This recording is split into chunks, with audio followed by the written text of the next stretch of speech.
Welcome to the Family Brand Show. We're Chris and Melissa Smith of FamilyBrand.com, husband and wife, parents of 5, and we want to help you take back your family and to live life on your terms. And we know being a family can feel really overwhelming. Parents tell us they feel like they're being pulled in a million different directions. It's so challenging to navigate the uncertainty and all the chaos that's happening in the world right now. And that's why we want to bring you every single week actionable tips and strategies that you can implement in your daily life to become a better parent, to become a better spouse, and to build a stronger family. And look, there's never been a better time and a more important time than right now to take back your family. You can define what your family stands for, or the world is going to do it for you. And the world needs strong families now more than ever. And it starts right here with your family. On this week of the Family Brand podcast, Chris and Melissa bring to you. Wow, that sounds very official. I just thought I'd try something different. Just Talking in third person. Let's do that the whole episode. Okay.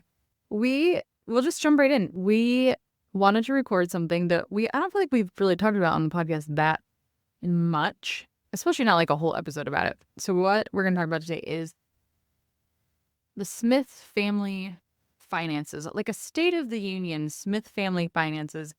And I think it's a deeper question, not just the Smith family finances, but it's like the conversation of with your kids, like of money, of stewardship, how do you support and what does that journey look like as they get older and you're not paying for everything? And I don't know, I think it would be, Chris and I have been talking about this lately, and I was like, this would be a good episode to share on the podcast, just what that journey has looked like, what it's looking like now, and how the ultimate goal is to raise our kids, who can be independent and who can be successful and have, just independence and resilience and just know that they're creators out in the world and be doing that on their own. And so, I think there's some missteps that we've taken, and it would just be cool to talk about all of it. Yeah, as you're talking, Melissa, I think what occurred to me is even just sharing a bit of our journey around, I would say it's been like a pendulum. It's swung like in very drastic ways from one end to the other for us. And I'm curious if you'll agree with what I'm about to share. And that is, I think when Melissa and I were first married, what's so funny is however you were raised around money is how you were raised around money. And so to some degree, it's like that. It's like this in so many areas of life. You're just like, well, it's just the way it is. Like, this is the way everyone looks at this. So you don't know what you don't know. And I think it took Melissa and I quite some time to realize, we don't have the most healthy relationship with money. And that I'm not saying that as a knock against our parents, certainly some of that, like you could also be raised in the most incredible way around any kind of value and then stray from that, And so I think it took us a while to realize we had this relationship around money, first and foremost, that was very much driven around the beliefs like there's not going to ever be enough of it. Everything is really expensive. Everything is like, well, we can't afford that. And so it took us a long time to realize that we were poor financially. And I don't know any other way to say this, because we thought like poor people. And I didn't even realize that your mindset around money had so much to do with having it or your lack thereof. And just an example, Melissa and I were the classic, situation where we would spend 10 hours researching something to save $20. We just had no concept of how much value we could create in the world with our time. So I would say that was like this first big epiphany for us around money is we don't have a very good relationship with it. And we can share some things we did to work on that. I would say then the second evolution was once we started working on the mindset around money and having a little bit better relationship with it. I can't remember which one of us it dawned on, one of us or both of us, but it was just like, we felt like God basically told us, if you can't learn to be a good steward of what you have now, how can you expect me to bless you with more? And that was just this really so even if you have this great mindset for us around money and okay, maybe it isn't scary, so maybe we can create more of it. We just had no idea where our money went. We were always kind of like, where is it going? There was some there yesterday, right? Type thing. So then we got a better handle on that. And then I would say where the pendulum maybe swung even too far the other way was like, oh, it's just easy to create. And so all things are possible. And And so we kind of got away from like being good stewards of it, I think. and not even like that we had. It was never a situation where we just had so much money coming in. It was just like more of a mindset shift. Like, oh, if we want to do this thing, we told ourselves we're not going to say we can't afford it or we can't do that. The only other episode I think we've ever recorded about money, I think that's what the title of it is something like why we never tell our kids we can't afford something, and I'll link that. But it was like 3 years ago that we recorded that. But it was just more of a mindset like that we were experimenting with about, if we want to do something, let's find a way to do it. Like, let's go create the money. That's a great point. Yeah. So just some highlights. One of the things we did in kind of, I'd say, when the pendulum was swung way this way, where we had a real scarcity around money, we were really intentional about changing the language we had around money. Instead of, oh, we can't afford that, that's so expensive, we don't have enough money, trying to say things more like, okay, well, is that important to us? How could we create that? What would we do? And then when we had the download around, if you want to be blessed with more, you got to be a good steward of what you have now. Luckily, my friend Brad shared with us kind of his approach and his system that he has developed, that, his own approach to kind of budgeting, if you will, that isn't so, I guess you would, strenuous. We'll link to that in the show notes. He did a really awesome YouTube video around that, but it really worked for us. We did follow a system. We followed an approach. I think Melissa also just, got some tips from, I would say, Dave Ramsey, that it was just kind of a combination of a few different things that really did work for us, where we were really good stewards and we were tracking where our money was. And we were in a ton of debt. I think that I did read a Dave Ramsey book that had me be like, get mad at ourselves for like, I can't believe we've let ourselves get into this position where we have this much debt. We owned a home, we owed money on cars, and not just that, we had credit cards, we had private student money we loans. borrowed for businesses. Yeah, so it was just, I think that was maybe the first awakening, is like, we have all of this debt, and I am like mad we're mad at ourselves because I'm mad at Chris. I'm mad at us. I'm mad at Chris also. I'm mad at you, I'm but just it kidding. was like, I think a lot of times I felt, until I read that book, I maybe did not feel as much ownership over it for some reason. But when I read that book, I really did feel like, okay, I can do something about this. And so I think I was the one at that moment that was like, this is what we're doing. This is what our money's going towards. I'm going to like be in charge of making sure all these things get paid, and then we're like working down our debts.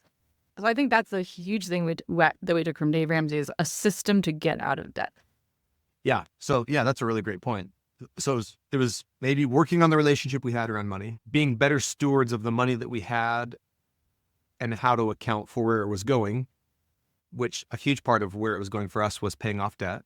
So we had a system of being able to track our money, which again really worked for us, and we'll link to it. Had an intention and focus of getting out of debt.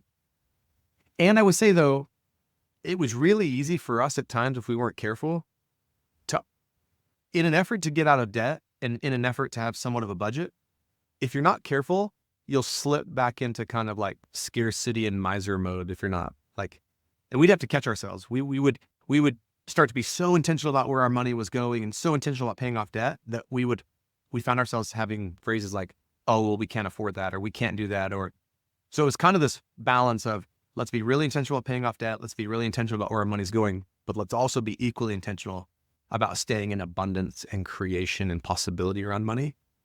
Because I don't think the answer is always just, well, if we spend less and save more, we're going to get ahead. For us, it was a combination of, if we create more, spend less and save more, like that was the real power and the wake up call, I think, for us. Totally.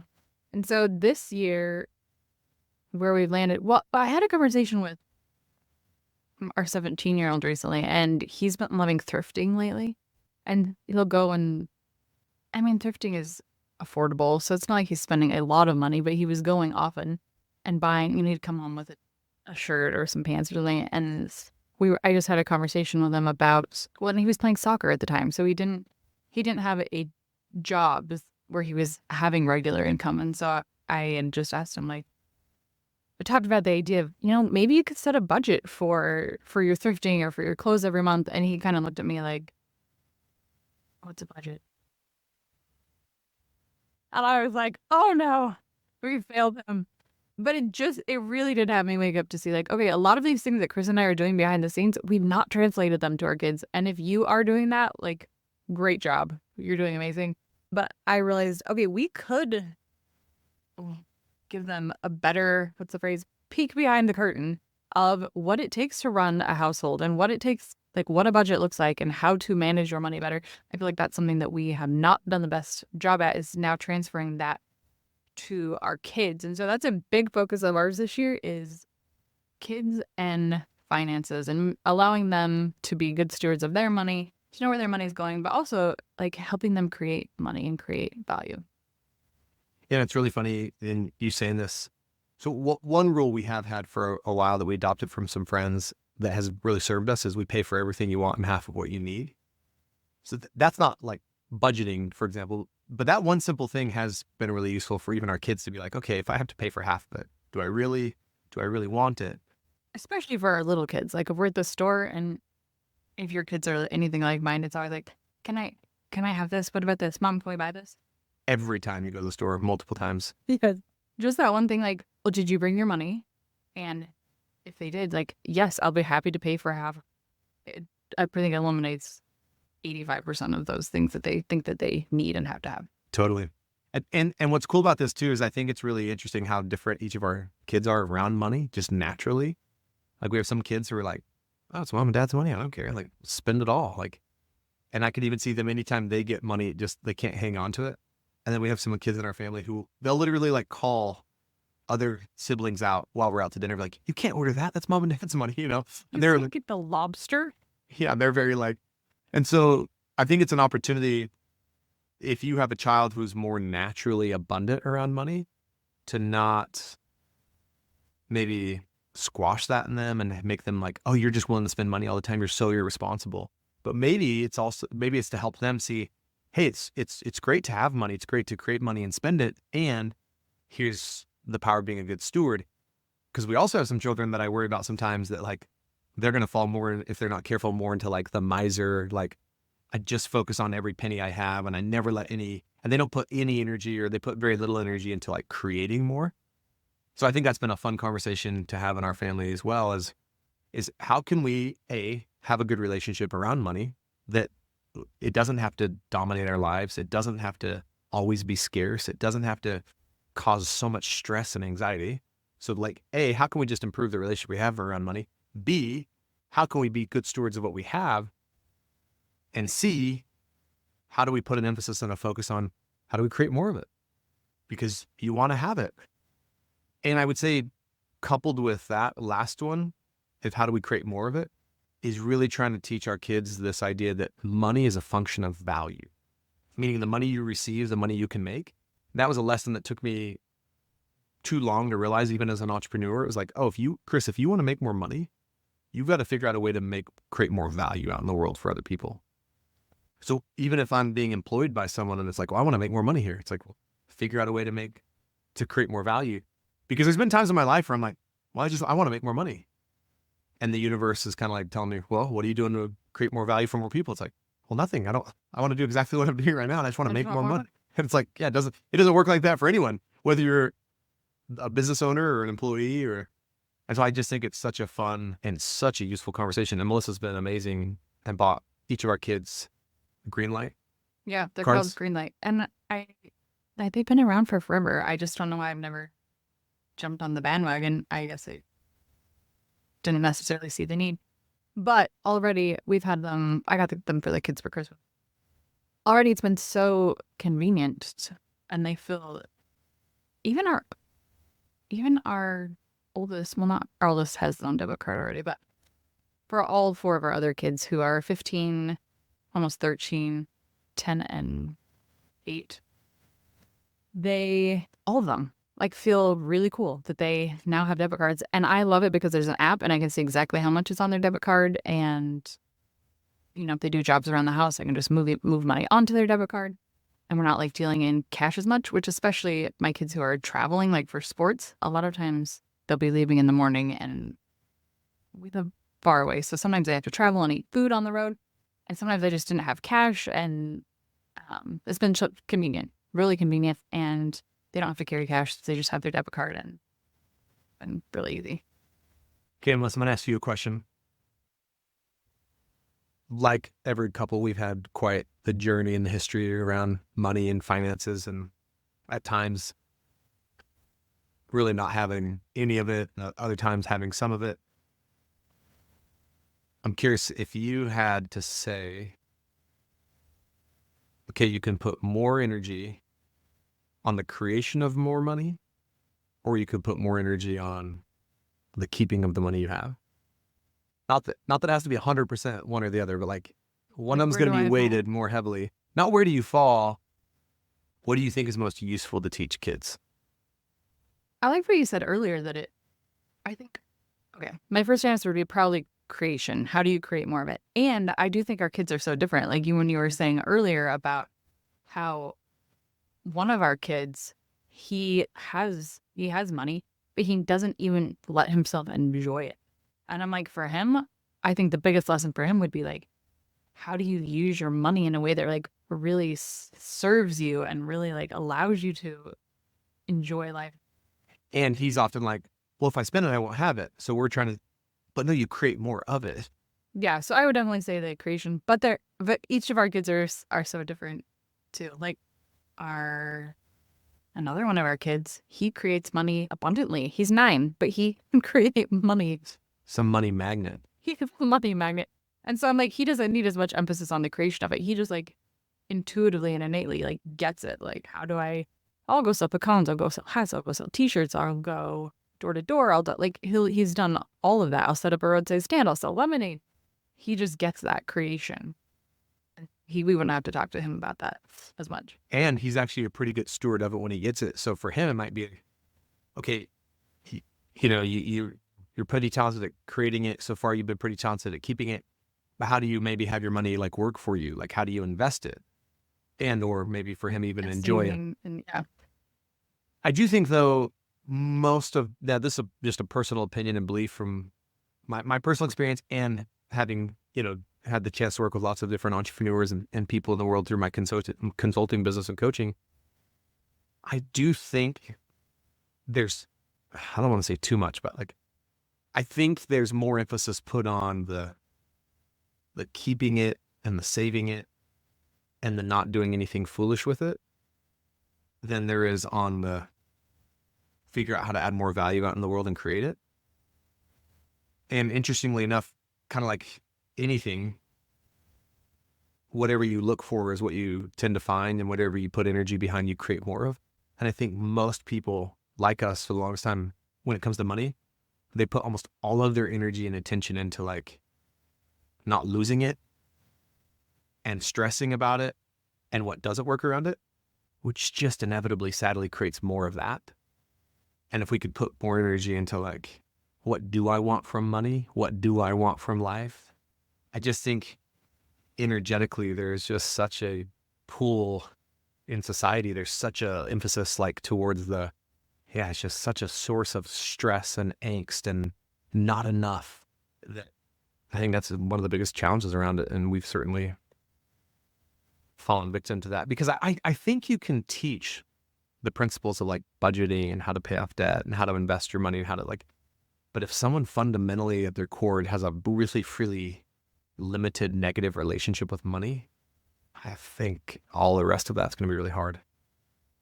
And I think even like Chris said at the beginning, this is something that Chris and I are actively doing ourselves, and it's been our own journey. But I feel like it's such a worthwhile journey when I think about our kids leaving our house. And I'm like, how do I want to put in the work to have them leave our house with this understanding around money, that they can create value, that they can create money, that they feel confident, that they'll know what to do with it.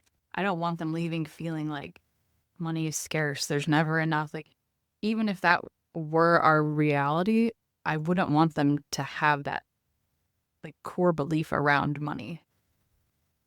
I think that's worth it to like do the work here, because that will follow them and impact everything they do, like the rest of their life. Because like it or not, money,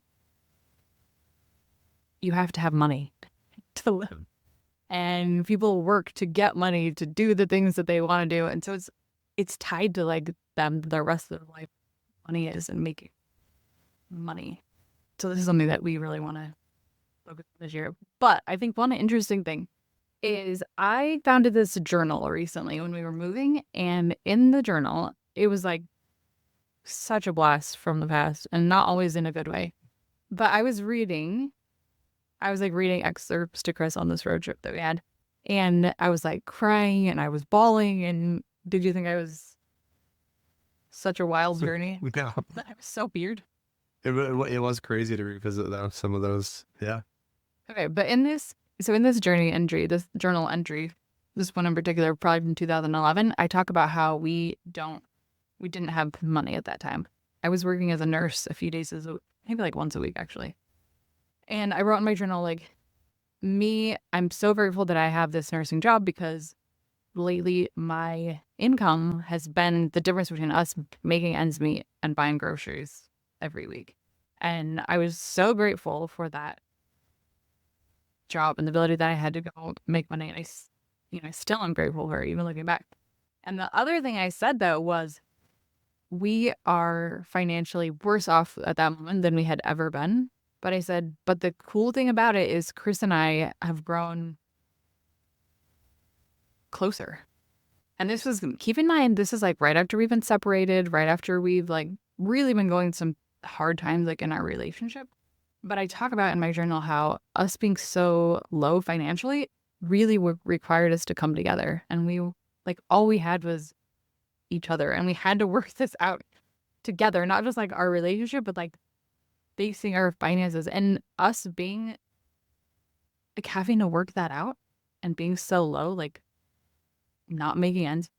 I think it allowed us to turn inward to each other and be like, we're going to figure this out, and we're going to figure this out together. Like, how can we do this?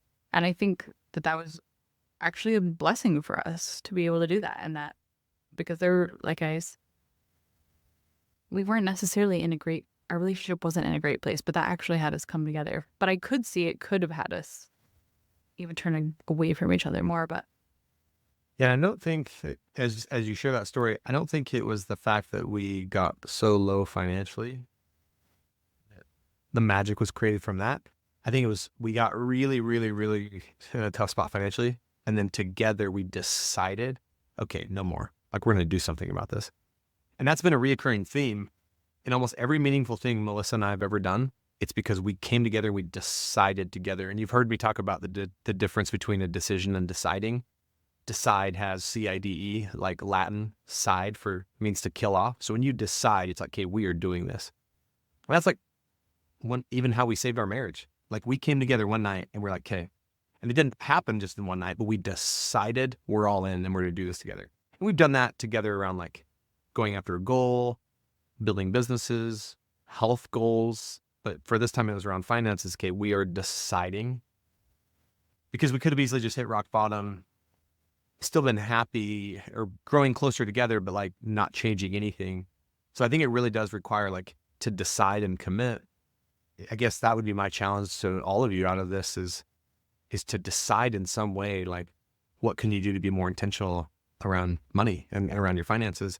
Maybe you're really great at creating it and it's now being a better steward of what you got. Maybe you're good at creating it and being a steward of it. Maybe you haven't passed that on to your children in the most intentional way. Or maybe it's, hey, I'm not good at creating it and I do stress about it and I want to change the relationship I have with it. And there's so many great books and resources out there on all three subjects, I would say, like how to change your relationship with it, how to be a better steward of it, and also how to create more of it. And I will say this, my number one intention with my children, I don't know if Melissa's agrees with this, isn't for me, it's not, oh, when they leave my home, they're going to be really good at budgeting. Or when they leave my home, they're going to be really good at saving. I want those things, but my number one intention is I want my children, when they leave my home, to just have a healthy relationship with money itself. That it doesn't dominate their lives. It doesn't rule their lives. They see it as like, yeah, of course you got to have it. I'm confident I can make it. I can create value. And the reason I love that as an intention is because then it also confronts like, where am I not being the demonstration or the example of that myself? Because we all know this, more is caught than taught. If I'm going to teach my children how to have a healthy relationship with money, I have to model that. So it also puts a magnifying glass on me and, it's like, where could I still at this point improve my own relationship with money? Is it around my mindset? Is it around the stewardship of it, knowing where I'm spending it? Is it around the creation of it? Thing I was remembering that we are implementing this year that I think has really served us around finances is last year we hosted a couples retreat in Cabo, and the couple that we hosted it with, Dan and Dan and Renee, he talked about having distinct roles in your family. And as he was talking, and one of those being like a CEO role, one of those being a CFO role. And Chris and I got to talking afterwards and we realized, I think we do have some gray area where we overlap. So let's experiment with having a little bit more clear roles. And like we decided, Melissa, I would be more of the CEO. Like there was a lot of mornings where you were making breakfast for the kids and stuff. And I was basically paying all the bills and doing a lot of that stuff. Whereas Chris, what is it called? Like you were generating the revenue. It has a name. It has some letters. I'd be like business development or sales or something. So what we're talking about is CEO, CFO of your family. Of your family. Of your household. And we'd never thought about that way. But there's a reason why in companies you have a CEO, a CFO, It's like, because that brings a lot of clarity and it brings a lot of intentionality. And it's like, well, I don't have to do what the CEO does because they're doing it. I don't have to do what the CFO does but when there's this overlap, you create a lot of inefficiencies and probably more dangerous, like balls get dropped and no one even knows. And so that's what we've been experimenting with. Long story short, this year is, okay, Chris, you take on the CFO role and everything that entails. Me and Melissa, I'll take on the CEO role and everything else that entails.